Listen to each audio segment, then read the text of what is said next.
Hare Krishna, everyone. हरे कृष्ण माता जी, दंडवत प्रणाम माता जी। हरे कृष्ण माता जी, दंडवत प्रणाम। हरे कृष्ण माता जी, प्रणाम माता जी। हरे कृष्ण माता जी, दंडवत प्रणाम। Dandavat हरे pranam, कृष्ण माता जी, Krishna. प्रणाम माता जी। Dandavat pranam. Let's start. Om Namo Bhagavate Vasudevaya. Om Namo Bhagavate Vasudevaya. Om Namo Bhagavate Vasudevaya. Narayanam Namaskrityam Naram Cheva Narottamam Devim Saraswatim Vyasam Tato Jaudiraye Nashtaprayashu Bhadreshu Nityam Bhagavata Sevaya Bhagavati Uttamashloke Bhaktir Bhavati Nashtaki. Reading from Srimad Bhagavatam, 6th Canto, Chapter 2nd, verse number 12 today. Yes, 12, yes. Hey, thank you. Venkat Narasimha Prabhuji, go ahead, please. हरे कृष्ण माता जी। नैकांतिकं तद्धि कृतेऽपि निःश्रुते मनः पुनर्धावति चेद सत्पथे तत्कर्म निर्हारम् अभीप्सतां हरे गुणानुवाद खलु सत्वभावना। हरे कृष्ण माता जी। Thank you. Chitra Moini Mataji, Hare Krishna. हरे कृष्ण माता जी, प्रणाम माता जी। ओम नमो भगवते वासुदेवाय।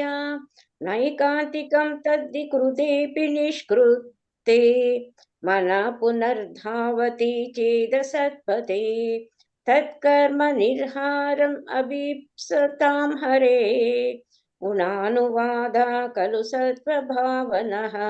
हरे कृष्ण माता जी, थैंक यू माता जी। Thank you. Suramya Madhvi Mataji, Hare Krishna. हरे कृष्ण माता जी, दंडवत प्रणाम। ओम नमो भगवते वासुदेवाय। नैकांतिकं तद्धिकृतेऽपि निष्कृते मनः पुनर्धावति वे चेद सत्पथे तत्कर्म निर्हारम् अभीप्सतां हरे गुणानुवादः खलु सत्वभावनः। हरे कृष्ण माता। Thank you, Krishna. Madhumay Krishna Kanta Mataji, Hare Krishna. हरे कृष्ण माता जी, प्रणाम माता जी। ओम नमो भगवते वासुदेवाय। नैकांतिकं तद्धि कृतेऽपि निष्कृते मनः पुनर्धावति चेत् असत्पथे तत्कर्म निर्हारम् अभीप्सतां हरे गुणानुवादः खलु सत्वभावनः। थैंक यू माता जी। Thank you. Vijay Kumari Mataji, Hare Krishna. हरे कृष्ण माता जी, धन्यवाद प्रणव माता जी। ओम नमो भगवते वासुदेवाय। नैकांतिकं तत्कृते अभिनिष्कृते मनः पूर्तावधि चेत् असत्पदे तत्कर्म निर्हारम् अभीषदां हरेर् गुणानुवादः खलु सत्वभावनः। थैंक यू माता जी। Krishna Madhumati Vilasni Mataji, Hare Krishna. हरे कृष्ण माता जी, दंडवत प्रणाम माता जी। ओम नमो भगवते वासुदेवाय। नैकांतिकं तद्धि कृते अपि निष्कृते मनः पुनर्धावति चेत सत्पथे तत्कर्म निहारम् अभीप्सतां हरे गुणानुवादः खलु सत्वभावनः। थैंक यू माता जी। हरे Krishna. Thank you, Krishna. Shubha Rao Prabhuji, Hare Krishna. हरे कृष्ण माता जी, दंडवत प्रणाम। Hare Krishna. ओम नमो भगवते वासुदेवाय। नैकांतिकं तद्धि कृतेऽपि निष्कृते मनः पुनर्धावति चेद सत्पथे तत्कर्म निर्हारमभीप्सतां हरे गुणानुवाद खलु सत्वभावनः। हरे Krishna. Thank you, Prakash Rao Prabhuji, Hare Krishna. हरे कृष्ण माता जी, दंडवत प्रणाम। ओम नमो भगवते वासुदेवाय। नैकांतिकं हृद्यकृतेऽपि निष्कृते मन पुनः धावति वेद सत्पथे चेद सत्पथे तत्कर्म निर्हारम् अभीप्सितां हरे गुणानुवाद खलु सत्वभावनः। हरे Thank कृष्ण you, माता जी। Hare Krishna. Revati Ratnangi Mataji, Hare Krishna. हरे कृष्ण माता जी, प्रणाम माता जी। ओम नमो भगवते वासुदेवाय। मनः पुनर्धावति जेत सत्पथे तत्कर्म निर्माभीप्सां हरे गुणानुवादः खलु सत्वभावनः। Hare Krishna Mataji. Thank you very much.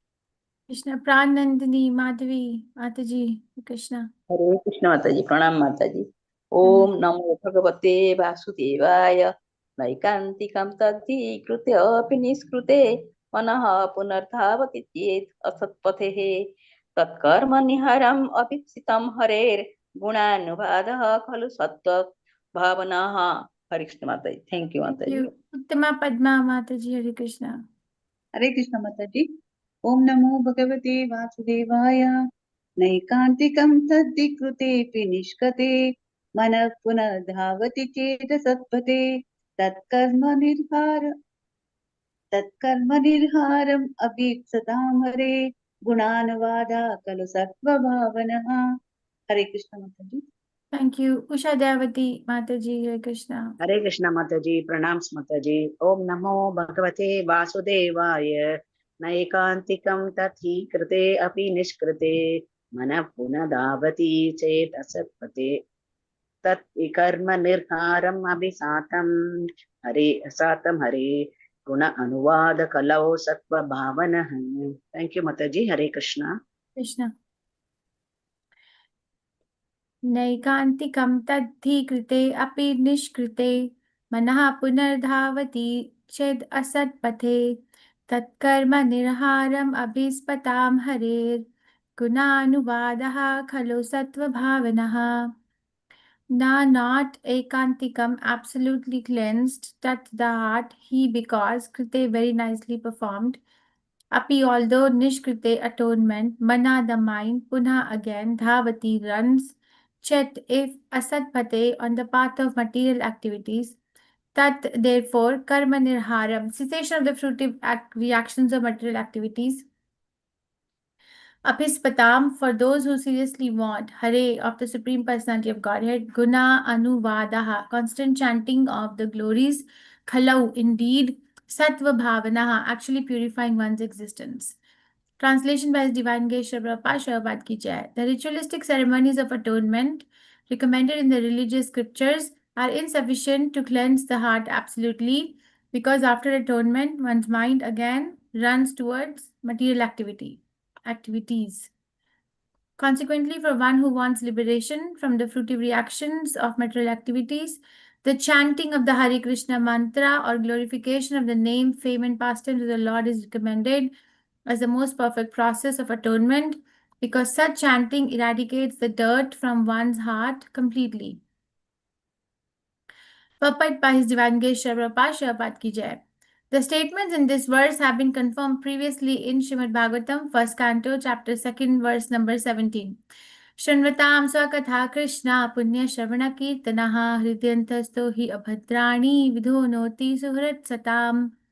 Shri Krishna, the personality of Godhead, who is the Paramatma, super soul in everyone's heart and the benefactor of the truthful devotee, cleanses desire for material enjoyment from the heart of the devotee, who relishes his messages, which are in themselves virtuous when properly heard and chanted. It is the special mercy of the Supreme Lord that as soon as he knows that one is glorifying his name, fame, and attributes, he personally helps cleanse the dirt from one's heart. Therefore, simply by such glorification, one not only becomes purified but also achieves the results of pious activities. Punya Shravana Kirtana. Punya Shravana Kirtan refers to the process of devotional service. Even if one does not understand the meaning of the Lord's name, pastimes, or attributes, one is purified simply by hearing or chanting of them. Such a purification is called Sattva Bhavana. One's main purpose in human life should be to purify his existence and achieve liberation. As long as one has a material body, one is understood to be impure. In such an impure material condition, one cannot enjoy a truly blissful life, although everyone seeks it. Therefore, Srimad Bhagavatam, 5th canto, chapter 5, verse 1 says, Tapo divyam putraka yena sattvam shuddhayet. One must perform tapasya, austerity, to purify his existence in order to come to the spiritual platform. The tapasya of chanting and glorifying the name, fame, and attributes of the Lord is a very easy purifying process by which everyone can be happy. Therefore, everyone who desires the ultimate cleansing of his heart must adopt this process. Other processes such as karma, jnana, and yoga cannot cleanse the heart absolutely. Om Ajnanatimirandasya Jnananjansalakaya Chakshurunmilitam Yena Tasmai Shri Gurave Namaha. Shri Chaitanya Manobishtam Sthapitam Yena Bhutale Swayam Rupa Gadamahyam Dadati Sapadantikam. He Krishna Karna Sindhu Dinbandhu Jagatpate Gopesha Gopika Kantha Radha Kantha Namastate. Tapta Kanchan Gaurangi Radhe Vrindavaneshwari Vrishbhanuste Devi Pranamami Haripriya. Jai Shri Krishna Chaitanya Prabhu Nityananda Shri Advait Gadadhar Shivasadi Gaur Bhakta Vrinda. Hare Krishna Krishna Krishna Hare Hare Hare Ram Ram Ram Hare Hare. Namam Vishnu Padaya Krishna Pristhaya Bhutale Srimate Bhaktivedanta Swami Namne. Namaste Saraswati Deve Gaurvani Charine Nirvishesha Shunyavadi Paschatya Deshatarine. The ritualistic ceremonies of atonement recommended in the religious scriptures are insufficient to cleanse the heart absolutely. Because after atonement, one's mind again runs towards material activities. Consequently, for one who wants liberation from the fruitive reactions of material activities, the chanting of the Hare Krishna mantra or glorification of the name, fame, and pastimes of the Lord is recommended as the most perfect process of atonement, because such chanting eradicates the dirt from one's heart completely. We are reading from Srimad Bhagavatam, 6th canto, the prescribed duties of the mankind, chapter 2, which is called as what? Ajamila Ajamila delivered delivered by by the the Vishnudutas. Vishnudutas. Yes, and who is speaking this verse? Yamdutas or Vishnudutas? Who is speaking this verse? This is Vishnudutas. Vishnudutas. Vishnudutas are speaking this verse to Yamdutas. And why are they speaking this verse to them? Why Vishnudutas is speaking this verse to Yamdutas? What is making them speak this verse? Because they wanted to take Ajamila, Ajamila. Vishnudutas convinced them that he doesn't deserve to be taken, he should be left alone. And they are speaking Okay. about the potency of the holy name. Glorification of Vishnu, chanting of Vishnu Nama. Very nice. So, thank you. So, there is this glorification or protection that the holy name provides is been reinforced and explained in many different manners by Vishnu Dutas to Yamdutas, but actually to all of us. That how Krishna's holy name is all powerful. This is Nam Nam Akari Bahuda Nija Sarva Shaktis. Right? Nam Nam Akari Bahuda Nija Sarva Shaktis. Tatrarpita Niyamita Smarane Nakala. So, Chaitanya Mahaprabhu was saying that all the potencies are invested in the holy name of the Supreme Personality of Godhead. So, yes, there are other processes of atonement. There are 20 Dharma Shastras, right? You must have read yesterday 20 Dharma Shastras which are recommending different kinds of atonement for different kinds of sinful activities. If the sinful activity is very grave, then the atonement has to be very big. If the sinful activity is small, then the atonement is small. And Prabhupada explains that in different religious cults, there are different methodology explained for atonement. For example, in Christianity, there is confession. In Vedic literature, there is, Prabhupada explains one, like if a businessman has earned millions and millions of wealth by the black market, then the atonement is that they need to they will need to give that amount of money in charity. Okay, and Prabhupada explains atonement differs according to the intensity of the sinful activity. For example, he says if somebody has a fever or cold or flu, then the medicine is smaller.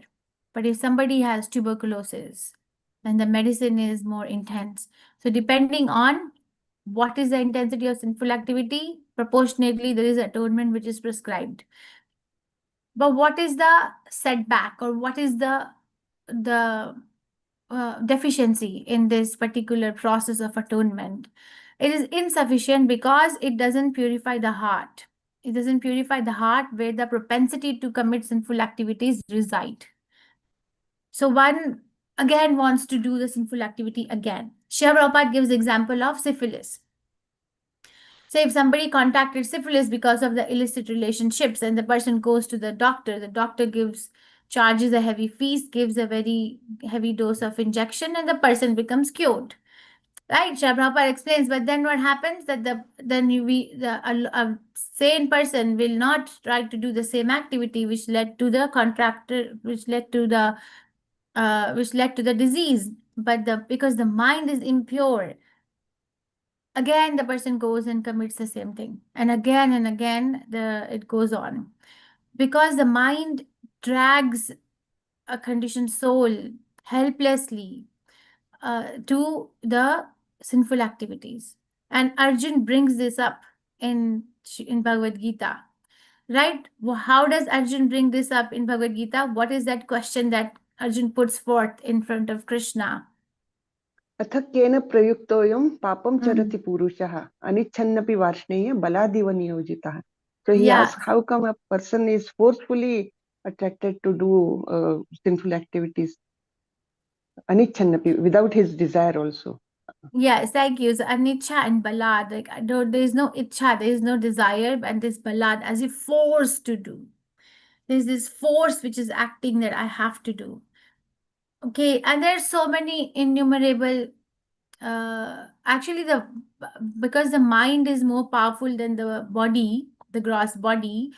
So whatever is going on in the mind actually impacts the body, right? It cannot, and there's so much study. For example, I live in America, right? So there is, in the medical science, there's a big study of obesity. So what actually leads to obesity? Because a person who is obese or their weight is high in the body know that this is a problem. This can lead to so many. People are not deficient in terms of the education here. They know that it can lead to problems from head to toe everywhere. So what is it that leads one to eat, and then not prevent oneself? This is something which is very common. So I'm picking up that example. There's so many other examples. For example, social media or addiction on the screen. That's the biggest pandemic than anything else. So what happens, or for example, shopping. Some people have that. They know that they'll go bankrupt if they continue like this. There are innumerable, studies published, and there are innumerable subject matter studied, which are, I'm giving example from our domain of existence, that these things are happening. And then they find out in the case of the weight gain, that this is at some point, the center in the brain, which controls the hunger, just gives way.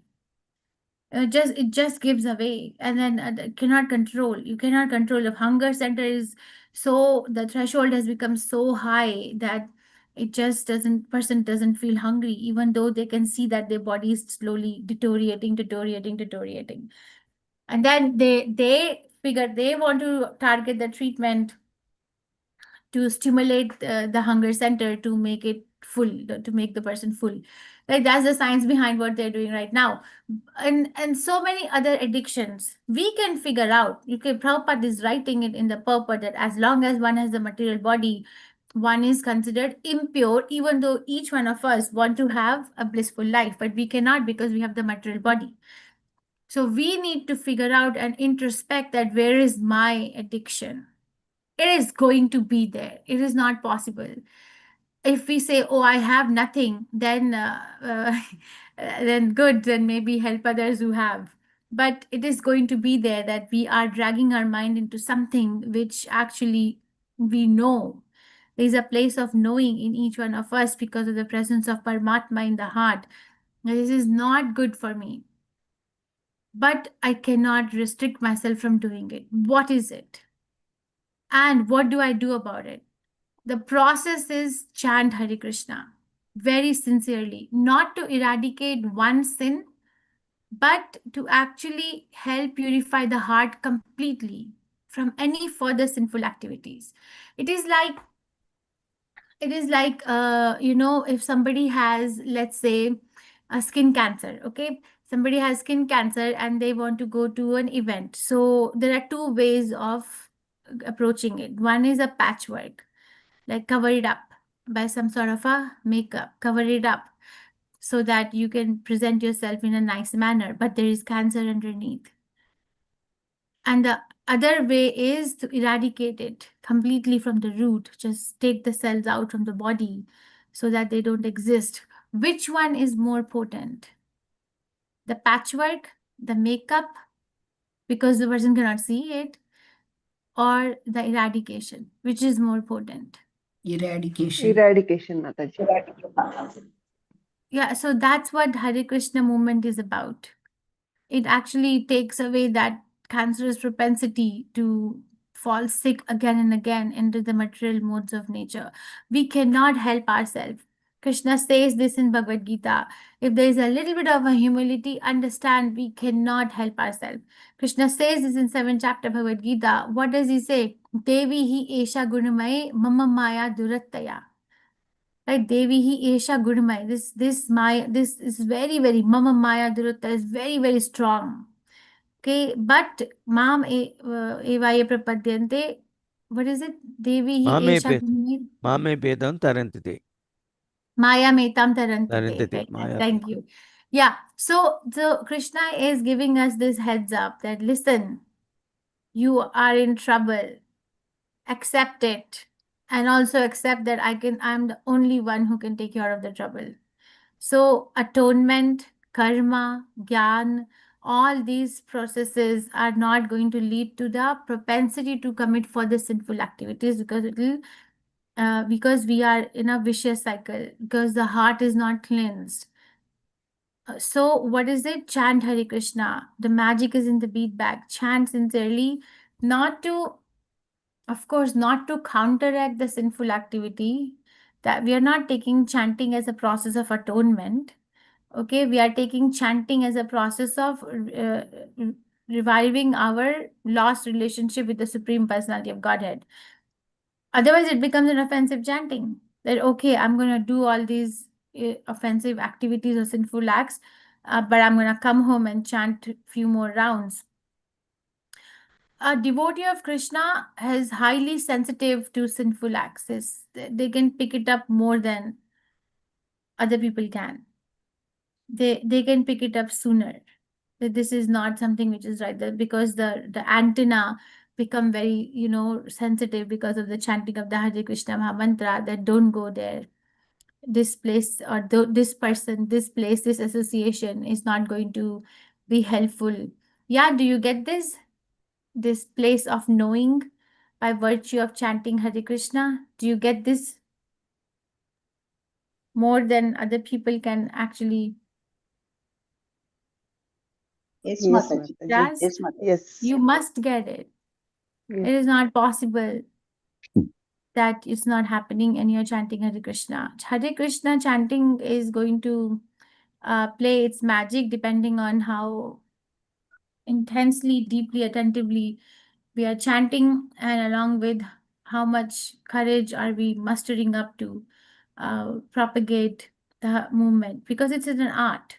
Prabhupada explains this is an art. Chanting Hare Krishna is an art. Practicing devotional service is an art. Remembering Krishna 24/7 is an art.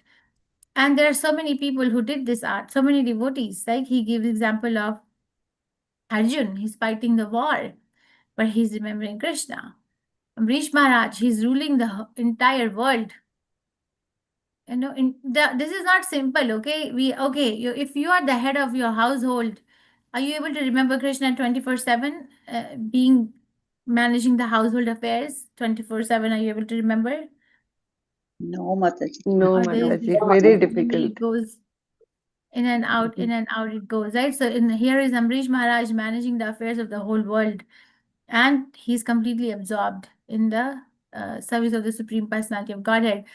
So it's an art, and we need to practice it. It's not that somebody one day will get up and there's going to be like this magic that now I can't seem to forget Krishna. No, there is Vedehi Sadhana Bhakti, or regulated sadhana bhakti, or devotional service which has been given to us by the acharyas.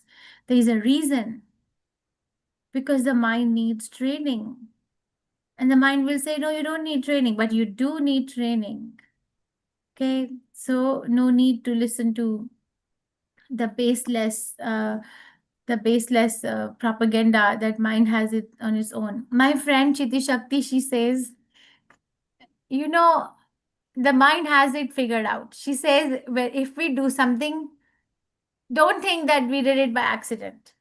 Okay, there's no accident. She says like that. She says, there is already a script. We have a script. Every question is answered.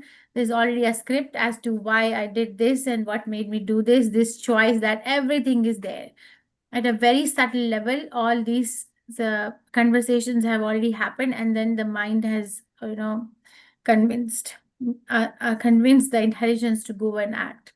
So she says it's already a script, but then to enhance the voice of the soul, to enhance and sharpen the intelligence, one needs to chant Hare Krishna, because Hare Krishna chanting works at the soul level. It doesn't work at the mental level. It doesn't work at the gross level. It works at the level of the soul. How is it possible that something which is so transcendental works at the soul level, but we need the mechanical methodology or mechanical, vehicle like body, or we need chanting, we need hearing power. How is it possible we need to hold the beads? We need all these things for it to work at the soul level. How is it possible? Yes, in the beginning it is needed. That's called sadhana bhakti. That is called sadhana bhakti. But when it becomes pure devotional service, then we don't need these things. Then it happens on its own. And then it is something which becomes a part of one's existence. Like the beating of the heart is a part of one's existence. It doesn't cessace. If it cessaces, one dies. Right? Like that. But to get to that level, one needs to use this vehicle. And if we lose the chance, or if we get distracted or derailed by this process of atonement, this atonement, that atonement, then we actually are a big loser. Actually lose everything. So whatever limited amount of time is there, which is given by Krishna, actually have faith that that amount of time is enough for me to become Krishna conscious. There is no deficiency of anything. Whatever time is being given to each one of us individually is enough for us to become Krishna conscious, as long as we are really using that time to become Krishna conscious. So there is a need for honesty. Prabhupada makes one point that people use process of atonement mostly to increase their comforts or to take themselves to heavenly planets. Right? Prabhupada gives example that if somebody opens dharamshala, actually they want to increase the number of rooms in their own life, in their buildings.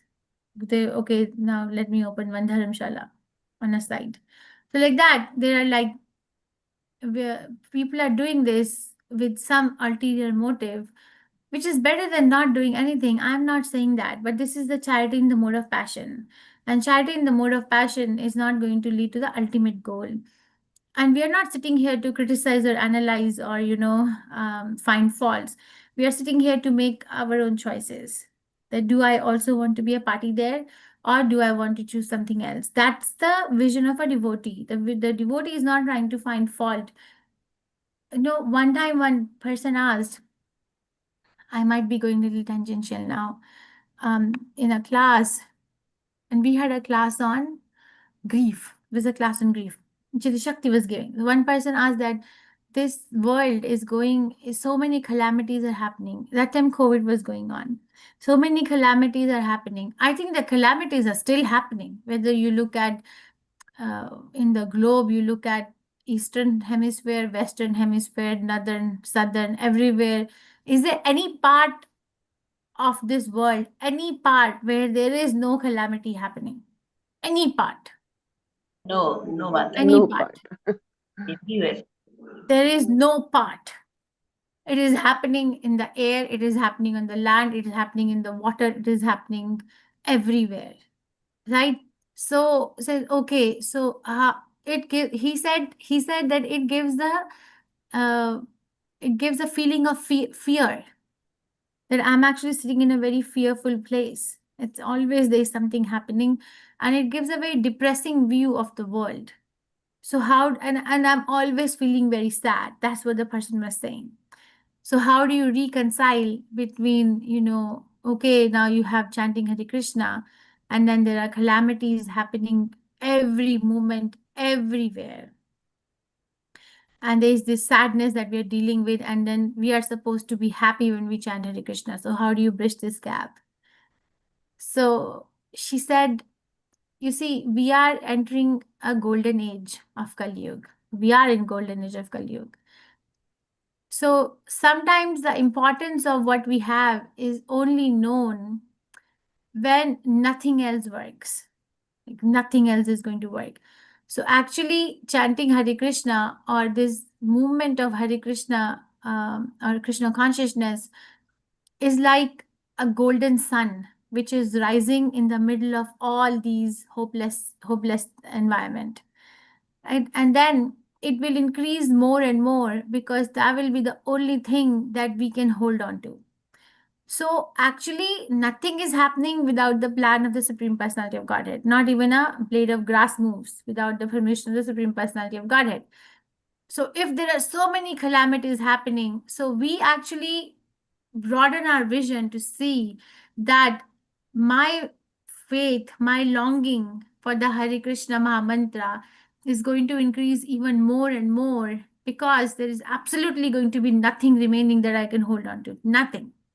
So this is how this golden age is going to come about. The movement is going to increase more and more. It is already predicted, at least for next 10,000 years.